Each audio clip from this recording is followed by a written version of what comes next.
Nggak usah dengerin itu ustadz-ustadz yang mengatakan khilafah harus tegak segala macam. Ketika manusia sudah merasa paling, maka dia akan menjadi Tuhan kerdil di muka bumi. Semua dihakimi karena dia merasa paling benar, karena dia merasa paling alim, karena dia merasa paling kuat ibadahnya, dan dia merasa bahwa dialah yang paling dekat dengan Tuhan, dan merasa bahwa dia yang paling ahli surga. Ini penyakit manusia, kata Ibnu Rus. Kalau kita ingin memajukan Islam, majukan dengan ilmu pengetahuan, bukan dengan lelucon-lelucon, bukan dengan stand up komedi dengan suntikan agama.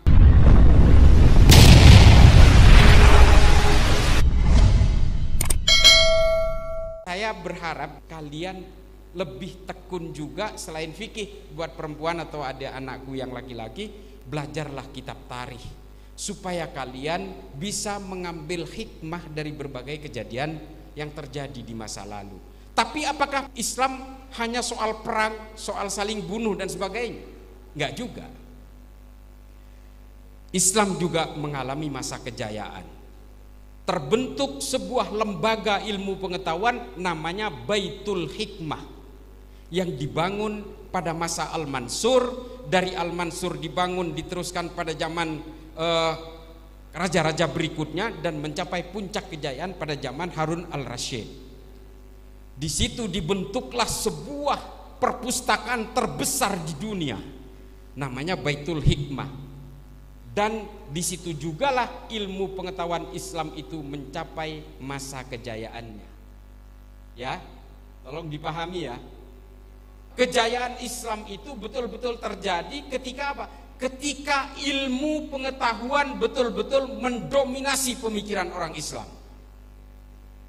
Saya sebut misalnya pada masa itu, kamu tahu angka 0 dalam matematika?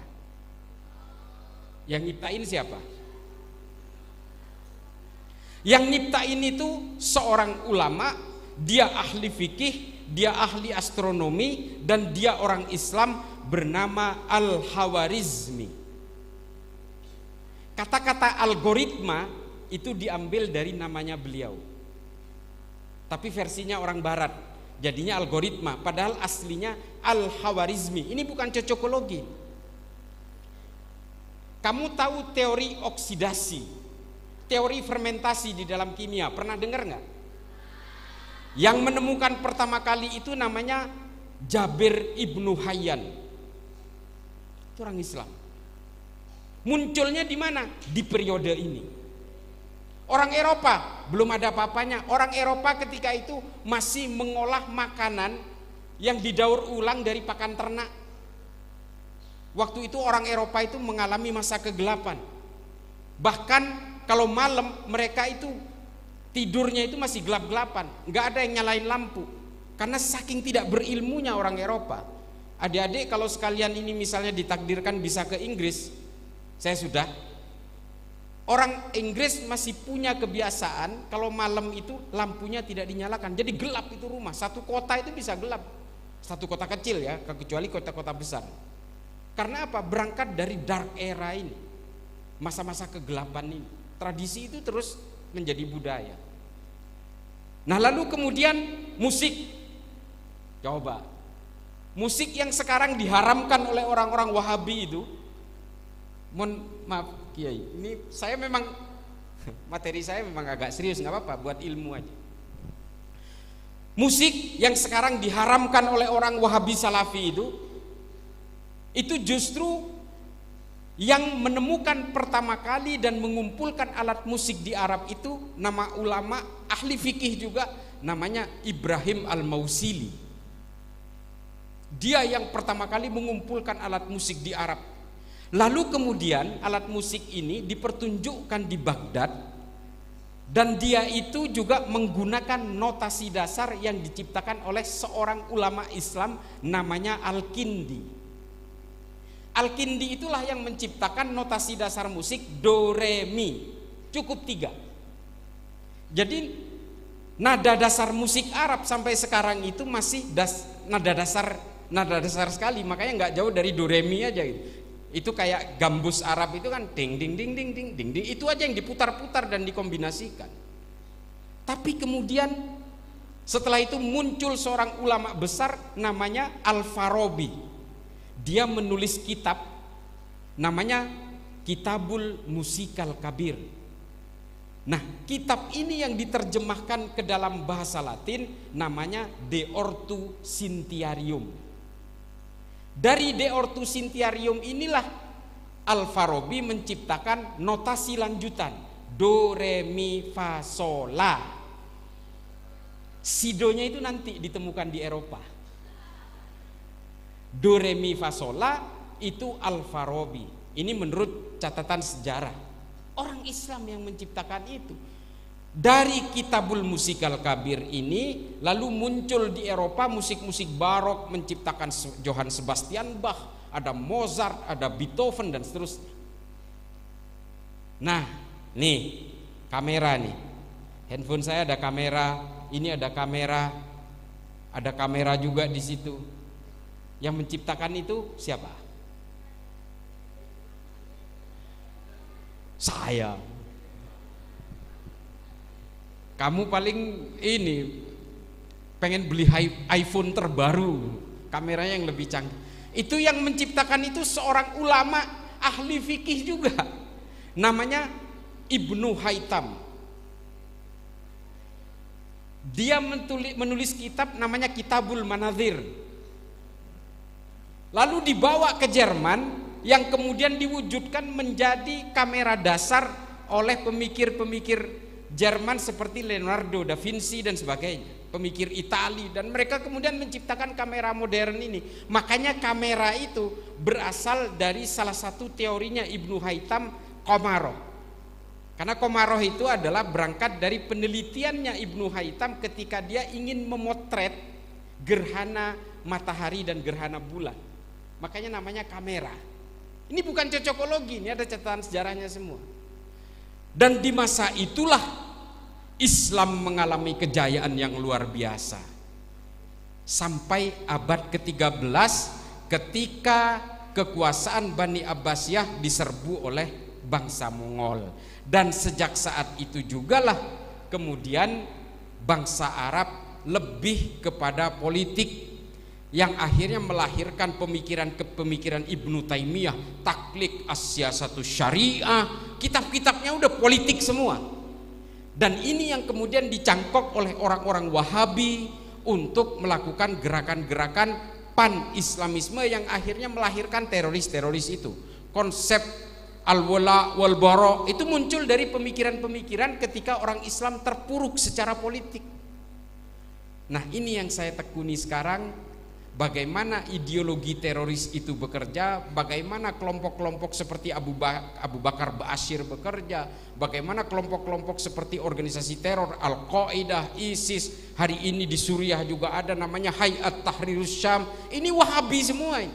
Memang doyan perang semua ini. Karena apa? Terpengaruh oleh pemikiran-pemikiran ulama abad pertengahan yang lebih mengglorifikasi perang dengan mengatakan bahwa kalau Islam ingin jaya maka kita harus membinasakan orang lain yang berbeda. Itu konsep al-wala wal bara yang dikeluarkan oleh Ibnu Taimiyah dalam Taklid As-Siyasatus Syariah. Apakah saya udah baca kitab ini? Hatam, Pak. Saya udah hatam, Pak. Memang mengagitasi. Kita ini kan dianggap penyembah kuburan semua ini, ahlul bid'ah semua ini kata mereka. Karena menurut mereka kita ini adalah musuh. Hari ini di Suriah yang menumbangkan rezim Bashar Assad itu orang-orang Wahabi, Pak. Apakah ada orang Indonesia terlibat di sana? Banyak, Pak. Orang Indonesia banyak di sana yang menjadi Wahabi itu. Wahabi pesek di sana itu banyak sekali. Yang menganggap bahwa hanya dirinya yang benar. Bahwa orang lain yang berbeda dengan dia itu kafir semua. Orang yang berbeda dengan saya pasti masuk neraka. Isinya kayak gitu semua. Dan ketika manusia sudah merasa paling, ini kata Ibnu Rushd dalam Tahafud at-Tahafud, ketika manusia sudah merasa paling, maka dia akan menjadi Tuhan kerdil di muka bumi. Semua dihakimi karena dia merasa paling benar, karena dia merasa paling alim, karena dia merasa paling kuat ibadahnya, dan dia merasa bahwa dialah yang paling dekat dengan Tuhan. dan merasa bahwa dia yang paling ahli sorga. Ini penyakit manusia, kata Ibnu Rushd. Nah, ini yang kemudian menjadi persoalan di kita hari ini adalah bagaimana kita kalangan Nahdien ini harus bersatu, Pak. Bersatunya bukan dalam politik, bukan, dalam ilmu pengetahuan. Mohon maaf, Kiai. Salah satu yang kita bisa andalkan adalah Pondok Pesantren Ihya Ulumuddin. Ini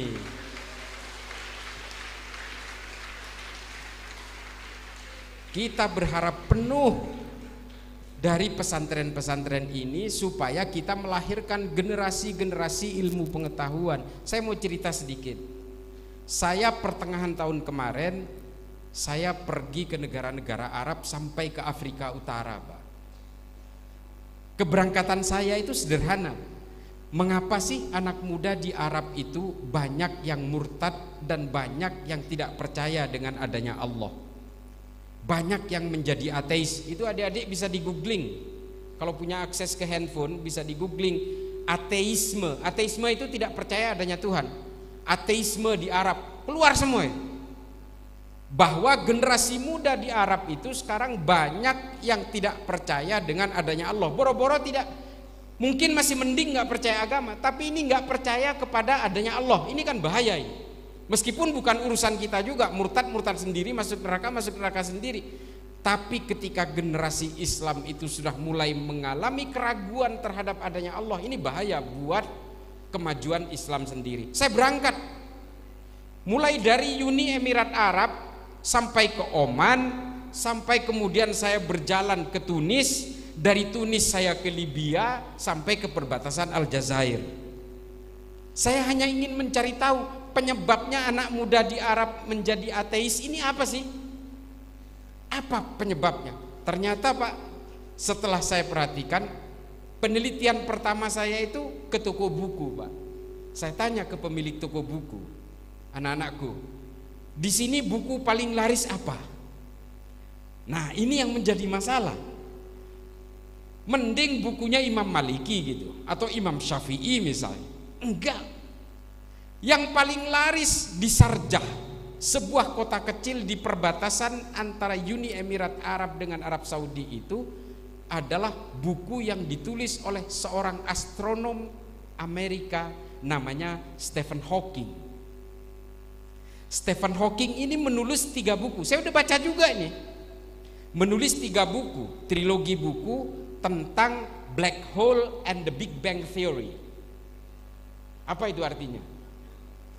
Lubang hitam dan teori ledakan besar. Dia membahas tentang terciptanya alam semesta. Apa kata Stephen Hawking? Bahwa Tuhan itu tidak ada. Alam semesta ini terjadi karena ledakan besar, karena hukum fisika yang namanya mekanika kuantum. Ledakan itu terjadi dari apa? Dari daya tarik listrik kutub positif dan negatif yang kemudian menciptakan ledakan besar, sehingga disebut dengan Big Bang Theory. Big Bang itu artinya ledakan besar. Jadi kalau kalian masih menganggap bahwa Tuhan itu ada, maka Tuhan itu bernama mekanika kuantum. Ini kata Stephen Hawking. Dan buku ini yang paling laris di Arab. Coba itu bayangin. Di Arab 100% itu di Sarjah itu agamanya Islam. Jangankan ini, Syiah aja nggak ada, Pak. Semuanya Islam Sunni kata mereka, kata penjaganya toko buku ini. Penelitian kedua saya berangkat ke Tunis. Saya berangkat ke kota kecil. Kota kecil namanya Bofisha, antara perbatasan Tunis Aljazair. Saya masuk ke toko buku, penduduknya hanya 2.200, Pak. Saya tanya, buku paling laris di sini apa? Oh, ini. Buku itu ditulis oleh seorang ahli saraf dari Inggris namanya Richard Dawkins. Judul bukunya itu Angan-angan tentang Tuhan, The God Delusion. Saya udah baca juga buku ini. Memang buku ini bagi anak-anak yang kekurangan ilmu pengetahuan berdasarkan Al-Quran atau berdasarkan agama Islam, memang akan betul-betul berusaha dirampas cara berpikir kita. Karena di buku ini diterangkan bahwa Tuhannya manusia itu bukan Tuhan yang dikatakan oleh agama itu, tapi urat saraf, Pak. Di dalam tubuh manusia itu hampir 2,5 miliar jumlah urat saraf manusia. Kalau jumlah urat saraf ini kurang, manusia akan lahir cacat, kata Richard Dawkins. Kalau manusia itu ditebas lehernya sampai putus, mustahil dia bisa hidup. Karena apa? Saraf itu adalah penghubung otak kepada sensor motorik. Nggak peduli Tuhan kamu mengatakan hidup, tapi saya pastikan dia 1000% pasti mati, kata Richard Dawkins. Jadi yang menentukan manusia cacat, manusia mati, itu adalah putusnya urat saraf. Maka Tuhannya manusia adalah urat saraf. Dan ini buku paling laris di sebuah negara yang 99,9% itu beragama Islam, namanya Tunisia. Bayangkan buku-buku seperti ini yang dibaca oleh anak muda Arab. Mengapa ini bisa terjadi? Karena tidak ada ulama yang sanggup untuk melawan pemikiran-pemikiran seperti ini, Pak. Mohon izin para kiai, para asatid. Tidak ada yang sanggup melawan. Apakah Al-Quran tidak menyediakan keterangan-keterangan tentang terciptanya alam semesta, tentang urat saraf dan sebagainya? Banyak, Pak. Nggak usah kita menggunakan proses analisis menerjemahkan Al-Quran secara langsung. Ada seorang mufassir namanya Syekh Muhammad Thohir bin Asyur. Kemarin saya di Ainus cerita itu. Syekh Muhammad Thohir bin Asyur ini membuat kitab tafsir berdasarkan proses tahlili, analisis. Nama kitabnya At-Tahrir wa Tanwir. Beliau membuat teori terciptanya alam semesta itu berdasarkan Al-Quran yang disebut dengan teori al-ittisal wal-infisal, penyatuan dan pemisahan. Apa kata Syekh Muhammad Thohir bin Asyur? Bahwa alam semesta tercipta karena ledakan besar antara petir dengan hujan. Ini kata Al-Quran menurut Syekh Muhammad Thohir bin Asyur. Sama, Pak. Ini listrik juga, seperti teorinya Stephen Hawking. Tapi karena dasar Stephen Hawking nggak percaya adanya Tuhan, kemudian dilarikan ke mekanika kuantum. Al-Quran mengatakan bahwa terciptanya alam semesta ini karena ledakan besar yang tadinya menjadi satu antara petir dengan hujan itu, kemudian terpisah karena sambaran listrik itu. Lalu kemudian terciptalah alam semesta ini. Big Bang juga, tapi versi Al-Quran. Nah, ini nggak ada yang menghantarkan kepada anak-anak kita, ini nggak ada. Saya sedang nulis buku tentang itu, Pak. Tapi mosok cuma dasarnya dari Syekh Muhammad Thohir bin Asyur aja, nggak ada yang lain, nggak ada yang dari ulama-ulama kita, ulama-ulama yang ngetop, yang profesor doktor. Tulislah. Nggak ada, Pak. Saya sampai mencari literatur ini sampai ke Jerman segala, tulisan orang-orang Islam tentang teori penciptaan alam semesta ini, yang kalau di dalam Injilnya orang Kristen atau Alkitab itu disebut teori Genesis itu, sampai disebut dalam surat. Orang Kristen juga nggak berdaya melawan ini. Makanya yang digerus juga oleh Stephen Hawking dan Richard Dawkins ini juga orang-orang Kristen. Mereka lebih dulu. Hari ini orang yang ngaku Kristen di Eropa, di Amerika itu sebenarnya nggak tahu apa-apa, Pak. Mereka juga ateis semua itu. Sama aja. Islam itu masih lebih mending hari ini meskipun tidak sebrutal gerakan-gerakan ateis yang ada di Eropa dan Amerika. Ya, salah satu bentengnya seharusnya pesantren. Jadi adik-adik sekalian, kalau kita ingin memajukan Islam, majukan dengan ilmu pengetahuan, bukan dengan lelucon-lelucon, bukan dengan stand up komedi dengan suntikan agama.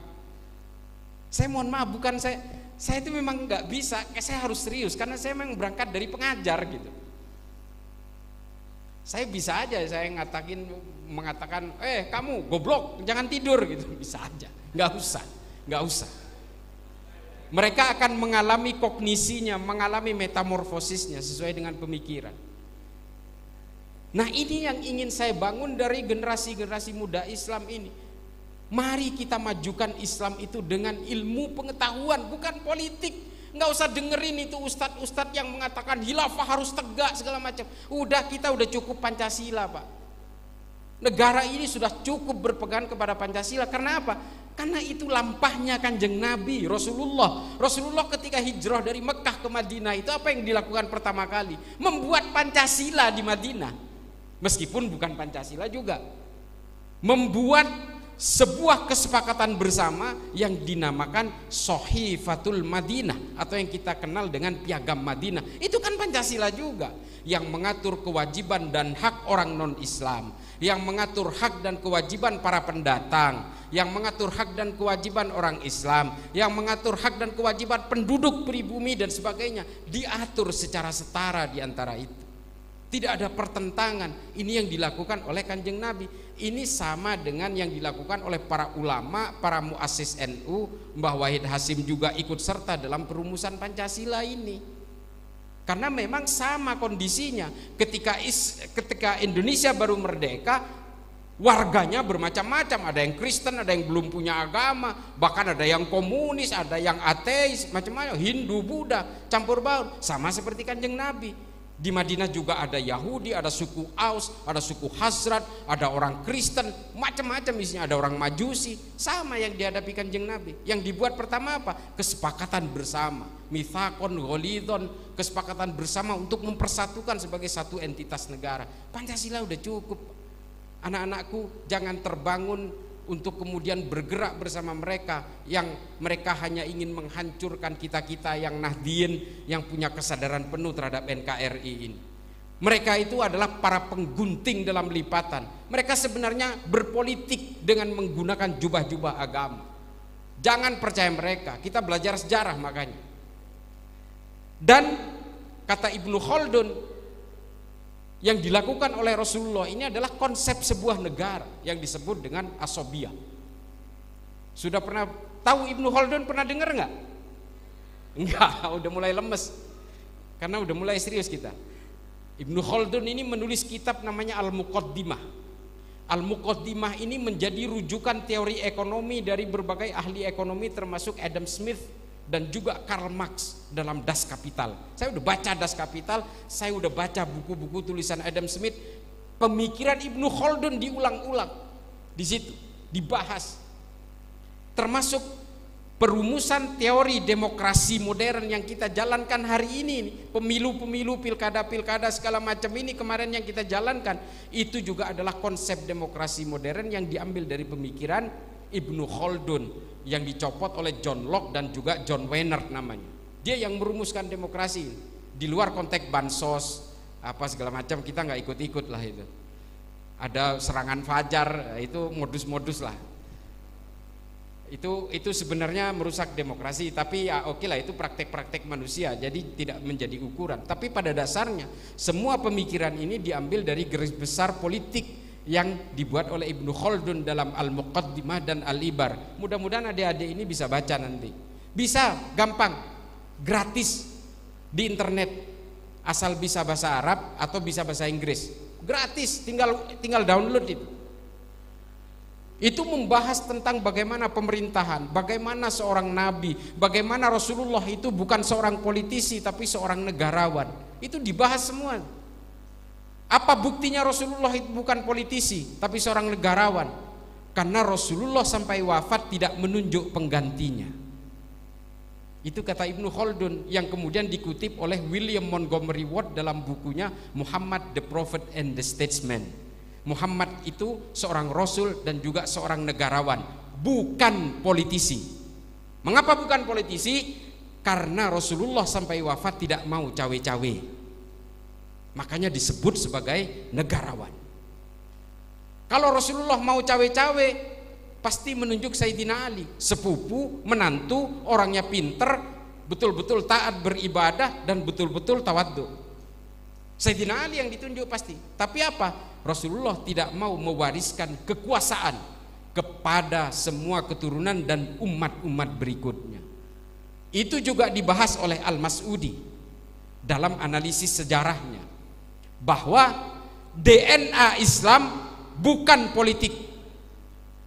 DNA-nya Islam adalah akhlak dan rahmat. Ini yang ditunjukkan oleh Rasulullah di situ. Kalau Rasulullah ingin mewariskan politik kepada Islam, maka Rasulullah akan menunjuk menantu atau saudara-saudaranya atau sahabat-sahabat terdekatnya untuk menjadi pemimpin berikutnya. Tapi ini tidak dilakukan oleh Rasulullah. Paham gak? Nah, ini DNA-nya Islam. Apakah kemudian Islam tidak boleh mengakui politik? Ya jangan, Pak. Kalau kita tidak berpolitik, nanti gimana? Orang-orang jahat yang menjadi pejabat, Pak. Berpolitik silahkan, politik menjadi alat perjuangan silahkan, tapi jangan anggap bahwa Islam akan mencapai kejayaan lewat politik. Ini tidak dibuktikan sejarah. Islam nol besar ketika berbicara tentang gerakan politik. Tidak ada yang diwariskan kecuali ilmu pengetahuan. Kalau ilmu pengetahuan kita gagah, Pak. Meskipun belakangan ini ya udah kita nggak kebagian apa-apa, karena sejarah Islam setelah kebangkitan ilmu pengetahuan betul-betul menjadi persoalan darah dan air mata, berperang. Aduh, saya kalau kita baca kitab-kitab sejarah tentang perang Islam sesama Islam itu, antara kita itu mau nangis atau kita malu sendiri. Yang namanya perang antara Safawiyah dengan Utsmaniyah, Utsmaniyah dengan Mamluk itu juga terjadi, Pak. Dari Mamluk yang namanya panglima perangnya itu Konsuh, perangnya di Aleppo, di Syam, di Suriah hari ini. Yang dari pihak Mamluk membawa keturunan Rasulullah dari Bani Hashim 40 orang. Yang dari Utsmaniyah membawa keturunan Rasulullah juga. Saling bantai, Pak, dalam perang di Aleppo. Dan dua-duanya sama-sama mengeluarkan hadis-hadis. Coba. Yang satu bilang Syam ini adalah pintu kebangkitan umat Islam masa depan, Babul Ba'ats, maka harus kita pertahankan, kata yang satu. Kata yang satu lagi, ini adalah pintu kebenaran di Syam ini.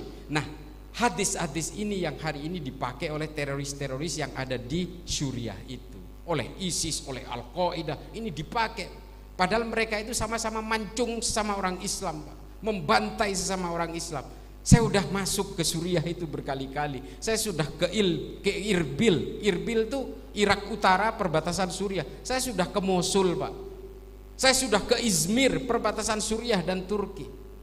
Saya sudah melihat semua di sana itu. Semua menjadi korban-korban ajaran-ajaran agama yang seperti ini. Mereka seolah-olah orang yang berbeda itu harus dibinasakan kalau menolak sama. Dan ini Wahabi sekali. Pemimpinnya yang sekarang namanya Abu Muhammad Al-Jaulani itu Wahabi tulen, Pak. Makanya dia itu senang perang. Jadi itu ya, kalau sekali lagi anak-anakku sekalian, kalau ingin berbicara tentang kemajuan Islam di masa depan, maka kita harus memajukan ilmu pengetahuan. Ini soal nasab-nasab nih. Ada yang pro kontra. Sepanjang itu masih dalam jalur ilmu pengetahuan, bukan caci maki, ya silahkan aja. Caci maki itu bukan tradisi Islam. Tradisi Islam itu adalah buku melawan buku, pemikiran melawan pemikiran, sekolah melawan sekolah. Ada tahafud al-falasifah dibantah dengan tahafud at-tahafud. Antara Imam Ghazali dengan Ibnu Rushd. Pemikiran-pemikiran politik al-Mustadhariyah dibantah oleh Ibnu Taimiyah dan seterusnya dan seterusnya. Ini tradisi Islam, bukan caci maki, Pak. Ilmiah lawan dengan ilmiah. Kalau ingin kita maju dan kita ingin mengedepankan ilmu pengetahuan yang berkeimanan, berakhlak dan bisa menjadi rahmatan lil alamin. Saya kira itu ya. Mudah-mudahan ini bisa menjadi maslahat terutama bagi saya yang fakir ilmu.